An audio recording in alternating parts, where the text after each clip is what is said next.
বাইরে থেকে দেখতে একদম ভাঙাচোরা একটা টিনের ঘর, কিন্তু ভিতরে আমার স্বর্গ। আসলে ভালো করে রাখতে জানলে ভাঙাচোরা জিনিসও যে অনেক সুন্দর দেখতে লাগে, এটা আমি নিজেই অনেকবার প্রমাণ পেয়েছি। ছেলেটা আমার স্কুলে চলে গেল, তো তারপরে দেখো এই যে আমার ভাঙাচোরা বাড়িটা তোমাদের সাথে আজকে একটু শেয়ার করতেছি। এই যে ঘরটা যে দেখতেছো, এই ঘরটা অনেক মানে পুরনো একটা ঘর। এটা কিন্তু আমার শ্বশুরের হাতের ফার্স্ট ঘর ছিল। তো অনেক বছর হয়ে গেছে, তো কত বছর হয়েছে আমি কিন্তু বলতে পারবো না। আর এই সাইডটাতে কিন্তু আমরা থাকি, তো এই সাইডটা কিন্তু একটু দেখতে ভালোই লাগে। তো হ্যালো এভরিওয়ান, আসসালামু আলাইকুম আমার প্রিয় আপুরা, তোমরা কেমন আছো? আশা করি সবাই ভালো আছো। আলহামদুলিল্লাহ, তোমাদের দোয়া এবং আল্লাহর অশেষ রহমতে আমিও ভালো আছি। নাজনীন ব্লগ চ্যানেলে আরও একটা নতুন ভিডিও দেখার জন্য তোমাদের সবাইকে স্বাগত জানাইতেছি। আশা করি বরাবরের মতো আজকের ভিডিওটাও আপুদের কাছে ভালো লাগবে। যদি ভালো লাগে প্লিজ একটা লাইক দিয়ে আমার পুরো ভিডিওটার পাশে থেকো আপুরা। তো বাইরে থেকে দেখতে কিন্তু একদম ভাঙাচোরা একটা ঘর, আমার একদমই ভাঙাচোরা বলতে গেলে মানুষ বলবে যে এত পুরোনো ঘর এখনো আছে এই বাড়িটাতে। আসলে আমাদের এই গ্রামে মনে হয় এরকম ঘর এখন আমি দেখতেই পারি না, যেরকম ঘর আমাদের বাড়িতে আছে আর কি। তো এই ঘরগুলা কিন্তু অনেক আগের আর কি, যখন মানুষ তখনকার দিনে মানুষ একটু ধনী থাকলে, একটু টাকা পয়সা হাতে থাকলে এই টাইপের ঘরগুলা দিত। তো এই ঘরগুলাকে কিন্তু ওয়াল বাটাম করা বা হাফ ওয়াল করা ঘরই বলে, আমি আর কি যা জানি আর কি। তো যাই হোক, এই ঘরগুলা কিন্তু এখন আর ওরকম চোখে পড়ে না। তো আমার শ্বশুর বাড়িতে এখন পর্যন্ত এই ঘরগুলো আছে, তো জানি না আর কতদিন থাকবে। হয়তো খুব তাড়াতাড়ি ভেঙে চুরে ফেলবে ওরা, কিন্তু অনেক মিস করব এই ঘরগুলাকে। কারণ বিয়ে হয়ে আসার পর থেকে এই বাড়িটাতে ছিলাম প্রায় আজকে 7 বছর হয়ে গেছে। তো অনেক খারাপ লাগবে, অনেক স্মৃতি জড়িয়ে আছে এই বাড়িটাতে আমার। তো যাই হোক, আমার কিন্তু ঘরটা বাইরে থেকে দেখতে কিন্তু একদমই বিশ্রী লাগে আমার কাছে। আর মানুষেও বলে আর কি যে এত পুরনো বাড়ি এখনও আছে। তো বললেও মানুষ কিন্তু এটাও আবার বলে যে একটা সময় এই বাড়িগুলা ধনী বাড়ি ছিল আর কি। তো এই বাড়িগুলা যাদের ঘরে আছে বাড়িতে আছে এই ঘরগুলা, তারা একটু ধনী ছিল, আগেকার ধনী। তো এটা শুনে আবার কিন্তু একটু ভালোও লাগে। তো যাই হোক, আমার ঘরটা বাইরে থেকে যেমনই হোক ভিতরে কিন্তু আমি অনেক সুন্দর করে সাজিয়ে গুছিয়ে রাখার চেষ্টা করি। তো যার জন্য কিন্তু আমার অনেক ভালো লাগে ঘরের ভিতরে। বাইরে থেকে দেখতে একটু খারাপ লাগে, কিন্তু যখন আমি ভিতরে ঘরে ঢুকি তখন কিন্তু আমার মনে অনেক শান্তি, অনেক আর কি হালকা লাগে, আমার ভালো লাগে আর কি। কি আর বলবো তোমাদেরকে, বলে বোঝাইতে পারবো না, অনেক ভালো লাগে। তো যাই হোক, মানুষ সবসময় ভালোটা পাওয়ার চেষ্টা করে। তো আমরাও সেটাই চেষ্টা করতেছি যে এর থেকে একটু ভালো থাকার, এর থেকে একটু ভালো চলার। তো সবাই কিন্তু এটাই চেষ্টা করে, খালি আমি একা না, সবাই চেষ্টা করে যে একটু যদি হয় আর একটু পাওয়ার আশা করে। তো আমিও সেটাই চেষ্টা করি। তো দেখো, দেখা যাক কতটুকু করতে পারি। তো সবটাই তো তোমাদের সাথে আমি শেয়ার করতেইছি। তো আমার ঘরটা আজকে সুন্দর করে গুছাবো, তার সাথে রান্না বান্না, তো সব কিছুই কিন্তু আজকে তোমাদের সাথে শেয়ার করব। আর নতুন বাড়িতে কি কাজ চলতেছে সেটাও কিন্তু দেখাবো। আর আমার গাছগুলো কিন্তু আমি নতুন বাড়িতে থেকে সরাইয়া ফেলছি, আর গাছগুলো কোথায় রাখছি তোমাদেরকে এখন দেখাবো। তো দেখো, রান্না বসিয়ে দিয়ে তারপরে বাইরে চলে আসলাম, সবজিতে একটু পানি দিয়ে আসছি কষানোর জন্য। তো এই যে জায়গাটা যে দেখতেছো, টিন দিয়ে বেড়া দিছি, ঘিরছি, তো এর ভিতরেই কিন্তু আমার গাছগুলা সব এনে রাখছি। তো দেখো এই যে রাখা হয়েছে। কি আর করব বলো, নতুন বাড়িতে মাটি ফেলাইতেছে, তো মাটির জন্য এই গাছগুলো এখন নষ্ট হয়ে যায়, তো একদম তলে পড়ে যায়। তো তোমাদের ভাইয়াকে একটু রিকোয়েস্ট করে গাছগুলো আমি দুজনে মিলে উঁচা করে করে আইনে এখানে রাখছি। তো সেইটুকু আর তোমাদের সাথে শেয়ার করতে পারি নাই, কারণ অনেক তাড়াহুড়া করে আনা হয়েছে এগুলা। মাটি ফালাইতে নিছিল গাড়িয়ে, তারপরে তাড়াতাড়ি করে জানলা টাংলা ভেঙে গাছগুলা তোমাদের ভাইয়াকে বলছিলাম যে একটু ধরো, টেনে টেনে আইনা খালি এই সাইডটাতে রেখে দেই। তো তারপরে রেখে দিছিলাম, তারপরে কিন্তু এই বেড়াগুলা তোমাদের ভাইয়াই আর কি আমাকে দিয়ে দিচ্ছে। তো অনেক কাজ করে দিচ্ছে আজকে, অনেক হেল্প হয়েছে আমার। তো উনি কিন্তু বাড়ির অত কাজ করে না। তো যাই হোক, ওনার কথা বলতে গিয়ে কালকে একটা আপু আর কি, কালকে না পরশু দিন হবে, ভিডিওতে একটা আপু আমাকে বলছিল, আপুটার নামটা আমি ভুলেই গেলাম, রিমি আহমেদ হবে, রিমি আহমেদ হবে আপুটার নাম, আইডিটার নাম। তো আপু বলছে যে আপু ভাইয়া মনে হয় অনেক রাগী, ভিডিওতে কখনো হাসে না, তারপরে কথা বলে না। তো রাগী না আপু, আমার হাজবেন্ড একদম সহজ সরল একজন মানুষ, উনি আর কি ভিডিও এগুলো আর কি অতটা পছন্দ করে না, সামনে এসে কথা বলা হাসাহাসি এগুলো একদমই পছন্দ করে না। কিন্তু উনি কিন্তু অনেক ভালো মনের একটা মানুষ, আমাকে অনেক সাপোর্ট করে, অনেক ভালোবাসে, অনেক যত্ন করে আর কি।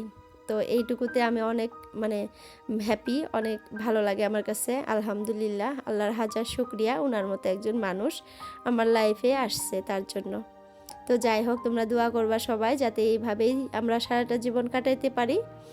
উনি অনেক হেল্প করে আমাকে, সেগুলো আমি তোমাদেরকে দেখাই না, শেয়ার করি না তোমাদের সাথে, কারণ ওনার এই ভিডিও টিডিও এগুলো পছন্দ না, ভিডিওর সামনে আসতে চায় না, তার জন্যই কিন্তু আমি তোমাদের সাথে শেয়ার করতে পারি না।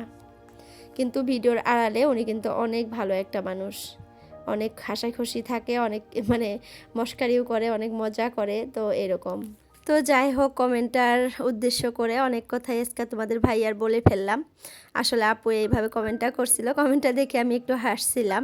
আর আপু বলছিল যে আপু খারাপ পাও না তুমি, আসলে খারাপ পাওয়ার কোনো কিছুই না, হয়তো তুমি জানো না, সামনাসামনি কোনো দিন আমাকে দেখো নাই, তার জন্যই হয়তো আর কি মন্তব্যটা করছো। আর মন্তব্যটা তুমি ঠিকই করছো, কারণ তোমাদের ভাইয়া ভিডিওর সামনে আসে না, কথা বলে না, এটার জন্য অনেকেই আসলে এটা হয়তো ভাবে যে উনি হয়তো অনেক রাগী।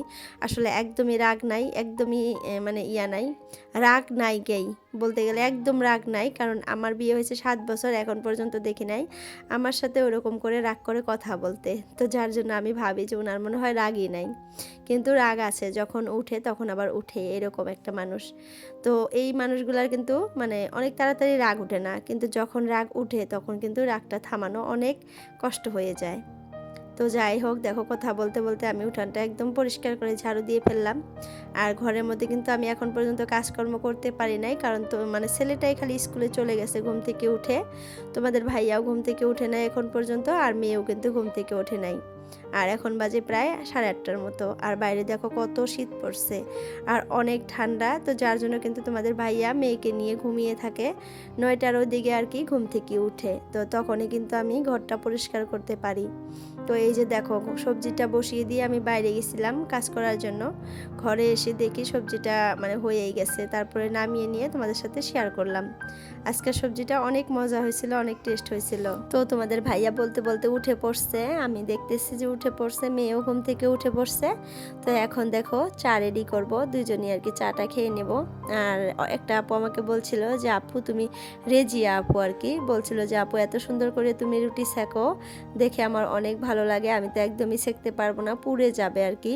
তো আসলে এটা মানে সবাই করতে পারে না, আমার যাও কিন্তু পারে না এভাবে আর কি রুটি সেকতে, তো আমি পারি, যার জন্য কিন্তু আমার ভাসুর আমার সাথে আর কি মশকারি করছে আগে যে তুমি কি মানে রুটি সেকা দোকান, মানে দোকান ছিল নাকি তোমার, হোটেল ছিল নাকি, তুমি এত সুন্দর করে রুটি সেকতে পারো। তো যাই হোক, সবাই পারে না, আমি আসলে পারি, জানি না আমি কিভাবে শিখছি, একা একাই দেখি একজন মানে আমাকে সেকতে বলছে, আমি এইভাবে করে আর কি সেকতে পারছি। তো তখন থেকে দেখি যে আমি আর কি এইভাবে রুটি সেকতে পারি। তো তোমাদের ভাইয়া কিন্তু রুটি সেকে খাইতে পছন্দ করে, আর রিফাইন দিয়ে ভেজে খাইতে পছন্দ করে। তো এখন যেহেতু ঠান্ডা শীতকাল, তো রাতের সবজি টবজি থাকে, ভাজি টাজি থাকে, ওগুলা দিয়ে সেকা রুটি দিয়ে খাইতে কিন্তু অনেক ভালো লাগে। তো যার জন্য কিন্তু এখন আমি তোমাদের ভাইয়াকে রুটিগুলা সেকেই দেই। আর গরমের সিজনে কিন্তু রুটিগুলো ওনাকে আর কি তেল দিয়ে ভেজে দিতে হয়। তো যাই হোক, দেখো ঘরটা পরিষ্কার করে গুছিয়ে নিতেছি। আর অনেক আপুরাই আমার এই বিছানাটা অনেক পছন্দ করে, অনেক আপুরাই আর কি কমেন্টে বলে যে আপু তোমার বিছানাটা অনেক ভালো লাগে, অনেক সুন্দর বিছানা। তো যার জন্য আমারও অনেক ভালো লাগে শুনে। আর অনেকেই আর কি আমাদের বাড়িতে যদি ঘুরতে আসে, এই বিছানাটা দেখে অনেক প্রশংসা করে, আবার ফটো মেরে নিয়ে যায় যে এরকম করে বানাবে। তো যাই হোক, আমাদের বিছানাটার কিন্তু অনেক বয়স হয়ে গেছে, প্রায় 4 বছরের মতো হয়ে গেছে, তো অনেক দিনেরই, তারপরে এখনও একদম পরিষ্কার চিকচিকা, কারণ প্রত্যেক দিন আমি মুছি। তো তোমাদের ভাইয়া কিন্তু আমার এই যে মুছার জন্য বলে যে তুমি পালেঙের এখন কালারটাই তুলে ফেলবা, এত মুছো প্রত্যেকটা দিন। আসলে না মুছলে কিন্তু ভালো লাগে না, এত ধুলি বালু এসে একদম ভর্তি হয়ে থাকে, দেখতে একদম মনে হয় পুরানো একটা ফার্নিচার এরকম লাগে, আর মুছার পর একদম পরিষ্কার হয়ে যায়। আসলে এই কথাটা কিন্তু সত্যি, বারবার মুছলে কিন্তু আর কি ফার্নিচারের বানিশটা যে আছে উপরের বানিশটা কিন্তু নষ্ট হয়ে যায়। তারপরেও কি মানে করব বলো, মানে রাস্তার সাইডে বাড়ি ঘর, তো এত ধুলিবালি আসে সারাদিন, যেটা আর বলার মানে কোনো কথা নাই, ভাষা নাই, এত ধুলিবালি আর কি, ঘরে সব কিছু এত মানে ধুলি হয়ে থাকে, নোংরা হয়ে থাকে, দিনের মধ্যে আমার 3-4 বার করে মুছতেই হয় এই শীতকালে আর কি। বৃষ্টির দিনে কিন্তু অতটা আর কি ধুলিবালিও পড়ে না, বৃষ্টি আসে যেহেতু ধুলিবালিগুলো একটু বন্ধ হয়ে থাকে। কিন্তু শীতকালে তো আর কি বৃষ্টি নাই, তো ধুলিবালিগুলো কিন্তু একটু উড়ে বেশি, আর বাতাস থাকে সব সময়, তো যার জন্য। তো আপুরা কমেন্টে কিন্তু বলবা তোমাদের ওইখানে ঠান্ডা কীরকম। আমাদের এখানে কিন্তু অনেক ঠান্ডা পড়ে গেছে, অনেক ঠান্ডা পড়ছে, কি আর বলবো, এত পরিমাণে ঠান্ডা পড়ছে, সারাদিন মনে হয় কাপড় মানে পরে থাকি, এত ঠান্ডা লাগে। তো কালকে কমেন্টে বলছিলাম, মানে ভিডিওতে বলছিলাম যে একটা আপু আমাকে কমেন্ট করতেছে না অনেক দিন থেকে, তো আপুটার নামটা আমার মানে মনে ছিল না। তারপরে যে রিমি আহমেদ আপু, রূপা মানে রিমি আহমেদ আপু বলে দিচ্ছে যে আপুর নাম রূপা আহমেদ ছিল। তো তারপরে আর কি মনে পড়ে গেছে যে হ্যাঁ রূপা আপু। তো রূপা আপু, তুমি যদি আজকে আমার ভিডিওটা দেখতেছো, প্লিজ একটা কমেন্ট করে দিও, তোমাকে অনেক মিস করি, অনেক সুন্দর সুন্দর কমেন্ট করছিলা, তো অনেক দিন থেকে কমেন্ট করো না, তো তুমি কেমন আছো প্লিজ একটু মানে জানাবা। আর রিমি আহমেদ আপুকে অসংখ্য ধন্যবাদ, আমার সবসময় ভিডিও দেখে, সুন্দর সুন্দর কমেন্ট করে, আর ফুল ভিডিও দেখে, তার জন্য। তো যাই হোক, আমার ভিডিওর এই পর্যায়ে এসে আপুদেরকে একটা কথা বলি। তো আপুরা এই পর্যন্ত যে যে আমার ভিডিওটা দেখতেছো, তোমাকে অসংখ্য ধন্যবাদ। আর যদি কেউ নতুন আসো আমার চ্যানেলে, প্লিজ আমার চ্যানেলটা সাবস্ক্রাইব করে অল নোটিফিকেশনটা ক্লিক করে রাখবা। তো আজকের জন্য ভিডিওটা এতটুকুই রাখলাম। বাই বাই, আল্লাহ হাফিজ, সবাই সুস্থ থেকো, ভালো থেকো।